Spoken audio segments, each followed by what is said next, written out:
አሰላሙ አለይኩም ወራህመቱላሂ ወበረካቱሁ። ሰላም ሰላም፣ ውድና የተከበራችሁ የፍቅር ቤተሰቦች እንዴት ናችሁ? አልሐምዱሊላህ ደህና ነኝ።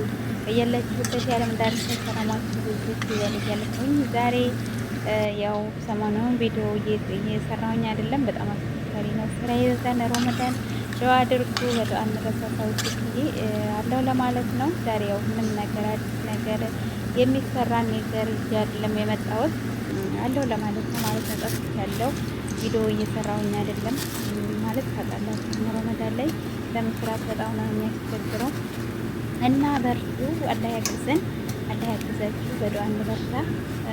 ዛሬ ወነዚህ የምትባል ምግብ እየሰራሁኝ በዛው ማለት ነው። እስኪ ያለው ልበላችሁ ጭራሽ ትከልኩኝ ያለው ለማለት ነው የመጣሁት። ኢንሻአላህ በቀጣይ ደግሞ በጥሩ ጥሩ ቪዲዮ እመጣለሁ። ያው እነሱን ቪዲዮ ለመስራት በጣም አስቸጋሪ ነው። እመጣለሁ ኢንሻአላህ። ያው አበረታቱ፣ ላይክ ሸር እያደረጋችሁ እንዲሁም ለሌላው ጥቅም ካላችሁ ሸር እያደረጋችሁ አበረታቱኝ እላችኋለሁኝ። በቀጣይ ቪዲዮ እመጣለሁ ኢንሻአላህ። እስከምመጣ ባይ ባይ።